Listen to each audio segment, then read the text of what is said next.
and welcome back to another episode of Lunch Table Sports Podcast. Aiden couldn't make it to this video, but that's okay because we're filling in. We got Screen Brightness, legendary Twitter personality. Yes, sir. He knows just as much about Michigan football as anyone. So I'm happy to have him on here to discuss some Michigan football spring game. We'll talk about some transfers in years past and how they fared out, and some MLB season opener and some NBA discussion. So, Screen, what stood out to you in that Michigan football screen game? Let me go in order here. The D line looked, I thought, pretty good without Hutch and Ajabo. I thought Will Johnson was locking up dudes. I thought Sanistril was locking up dudes and looked really good.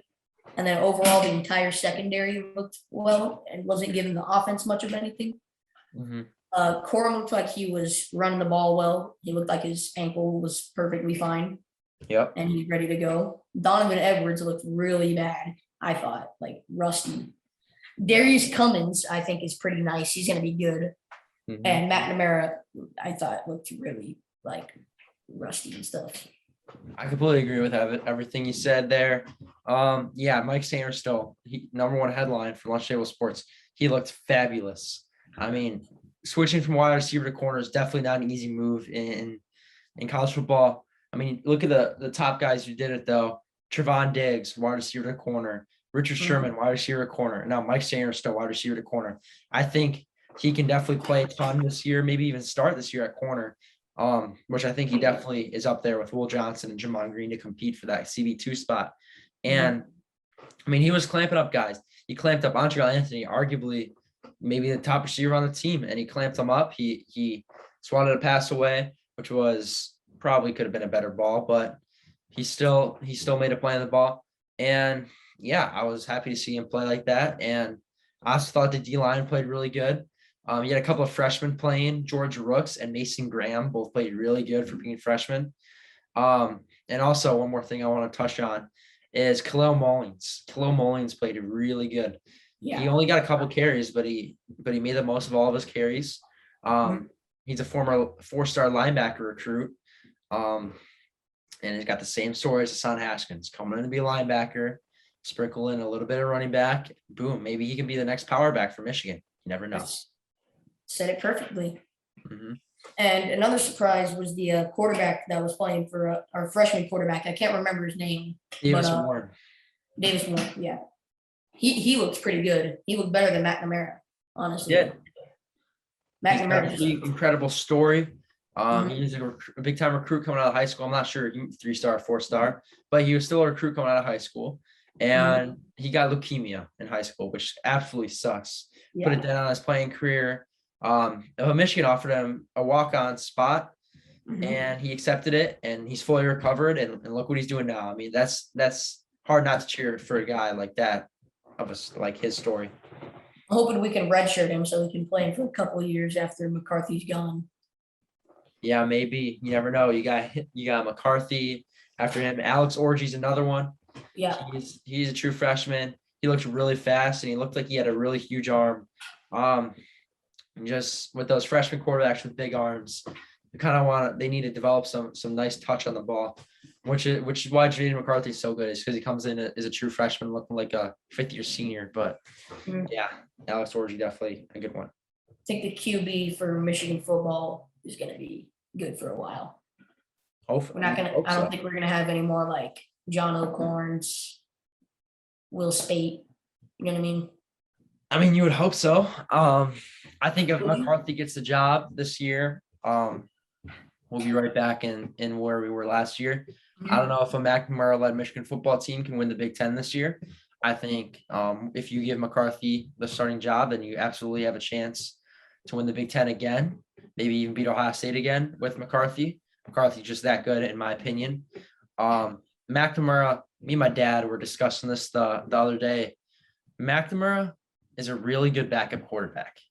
But this is no disrespect to him at all. He's a really good backup quarterback, meaning if your starter gets hurt, he can come into the game. He won't turn the ball over. He won't lose the game, but he won't win you the game. That's what a backup quarterback is, not a starter. And the thing I love about Mac, he does not make – he's make a couple stupid throws, but he doesn't make like 3 of them a game. He's not going to be a guy who's going to – He's not going to be a James Winston. He's not going to turn the ball over. No, but he's not going to throw 30 touchdowns a game, but he's not going to throw 30 picks a game. Exactly. So, yeah, so that was our spring game recap by me and Screen Brightness. I'm going to go over, we're going to go into some transfers Yes, sir. of Michigan football in the past couple of years. All right. So Michigan is kind of notorious in the past couple of years for having some of their big time players leaving Michigan, and all like Michigan State fans are clowning. Oh, you can't keep these recruits. Oh, this stuff. And so we're gonna look into this article and say, are these transfers really that good? Yeah. And so we're starting off here. I mean, Willie Allen, The legend. the double transfer legend. He was supposed to fill in, be that replacement for Jalen Mayfield at right tackle. And just, I don't know, he was never going to play. Stuber took the job from him, which glad he did because he's an amazing tackle. And Willie Allen transferred to UMass, and I think it was good for both sides. Then the legend Matt Baldick. Matt Baldick, who not one Michigan fan has a single memory of. He made that. I think he was the legend At Western Kentucky with Kyle McNamara. He's like that Boston College dude in that interview who will go down as a campus legend. Yeah, he will. He will go down as a campus legend. And then some other guys, you got Jordan Castleberry, walk on. Yeah. Charbonnet, that one hurts the most. That one hurts the most. But like then again, you also had Haskins and Corum who were lighting it up the entire year. So like, is it that bad? Also, like he played in the Pac-12 though. Like, yeah, I think that's also something to consider. I think it definitely sucks because he started as a true freshman over Hassan Haskins, and he was really, really, really good as a freshman. I mean, everybody thought he's going to be the next Michigan legend, and the next year, Haskins gets all the carries, and Haskins does really, really well, and so he transfers. But I get the argument that obviously it worked out perfectly this year, and I'm totally fine with that. But just imagine this year having Charbonnet, Corman, Edwards in your backfield. That would be scary. Dude, like you could come out in a goal line with Charbonnet as like the fullback or something. Honestly. And then but I mean, I think it works out for both sides. There's just too many mouths to feed. Yeah. You can't make everybody happy, and Charbonnet was the odd man out, and it worked out perfectly. Yeah. Cole Crawford in his 15th year of college. Legend. Hale. The Michigan legend. Yeah, he was promising, as most Michigan players are until they transfer. So we got some walk-ons right here. Yeah. Just looking to play. And then Will Hart, Brad Robinson stole the job from him. Nothing too special there. We're going to miss him. Giles Jackson. Giles Jackson started in that COVID year. He played really good in his freshman year, but it's just he was upset with the wide receiver core because, once again, there's too many mouths to feed. And when you're going to Michigan football to play wide receiver, you know you're going to be part of a committee. You know you're not going to be putting up these Alabama receiver stats, but you're going to contribute to the team in a good way. Just like Andre Anthony does, just like Cornelius Johnson does, Roman Wilson, they all play good. And Giles Jackson just couldn't handle that. And he couldn't handle not being the guy, so he transferred to Washington. Yeah, I think Michigan football kind of reminds me of like the Patriots. You're not asking for like these 1,000-yard guys. You're just asking for like 500 yards and like 3 touchdowns from these wide receivers. Pretty much. And then I remember Jalen Kelly Powell. I remember him being a good special teams player. Yeah. You can't blame him for wanting to eventually play. So yeah, nothing too special there. Aaron Lewis, I remember, was a recruit. He signed with Michigan. He's a 4-star, and then he hit the transfer portal.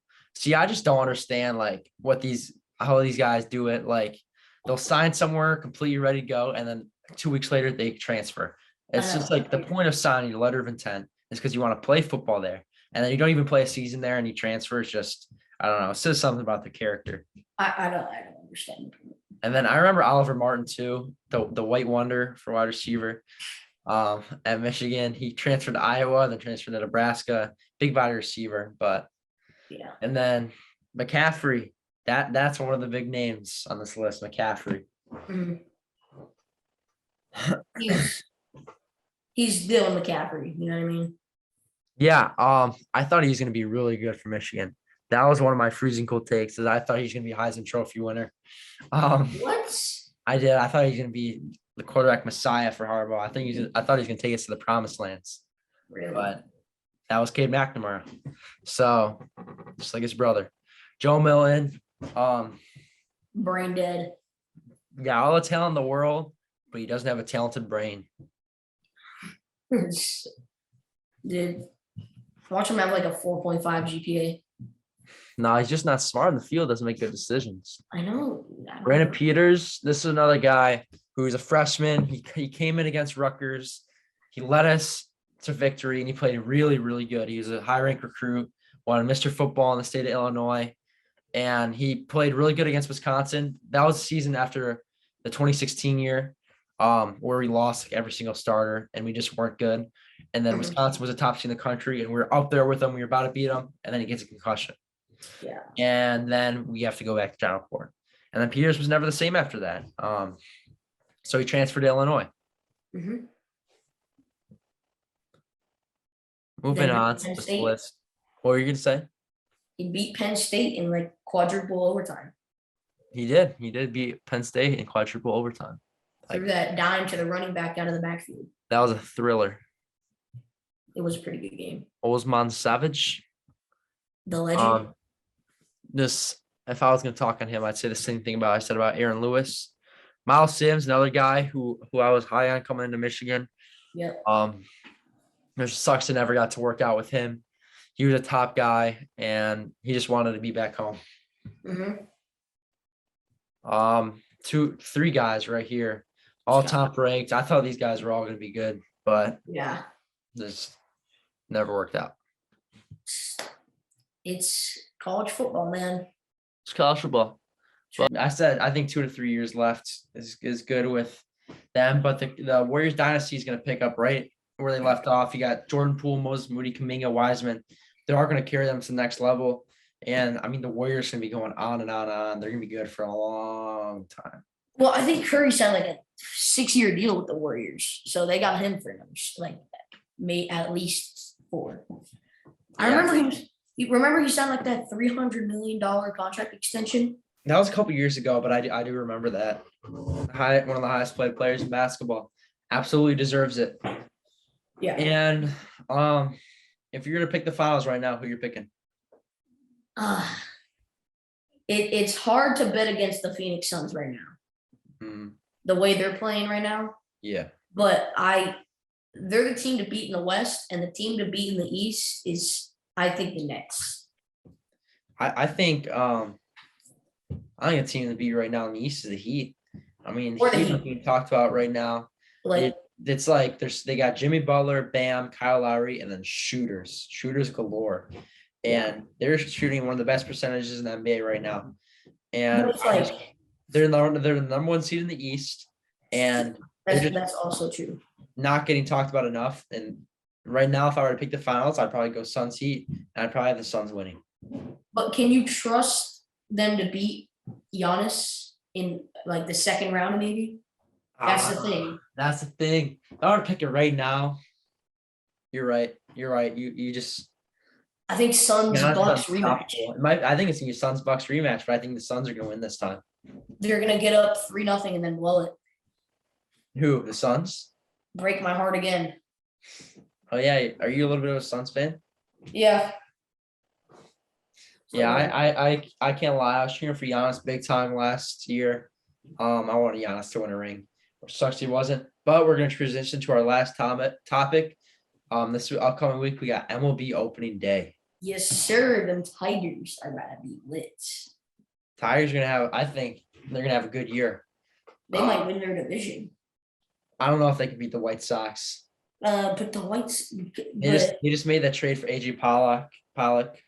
Yeah, but the White Sox are still like Tony La Russa, their manager. And no player likes him. Like he's not a good manager. And I think the White Sox are so talented.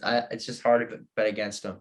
But it also comes down to like the clubhouse and like the chemistry between coach and players. And you want to have that scheme. You know what I mean? Mm-hmm. Yeah, I think the Tigers. I mean, Riley Green broke his foot. he's out for the next 6 to 8 weeks, but he's one of the top prospects, so that really hurts them. But Torkelson got the call yesterday that he's coming up to the big leagues. You love to see Torkelson. I mean, he's an absolute stud. He's their Miggy replacement. And then my favorite free agency signing, they signed Javier Baez. Yeah. I was so happy when they signed Javi. And hopefully he has that. Hopefully he can hit. You're right. Hopefully he can hit. Hopefully we get the Chicago Cubs Javi and not the New York Mets Javi. But I'm excited to see what he can do in Detroit. Yeah. And also I like Miggy being able to teach all those young guys. Miguel Cabrera. He's just going to DH this year. That's all he's going to do. I know, but it's so important to have that veteran guy who's been there, done that, and can teach all these young guys what it's all about. 100%. But that wraps up today's video. Thank you for joining us, Screen Brightness. We're happy to have you on. We're trying to get you on for a little bit. Yep. See you in the next episode. All right. See you, Noah. See you, Screen.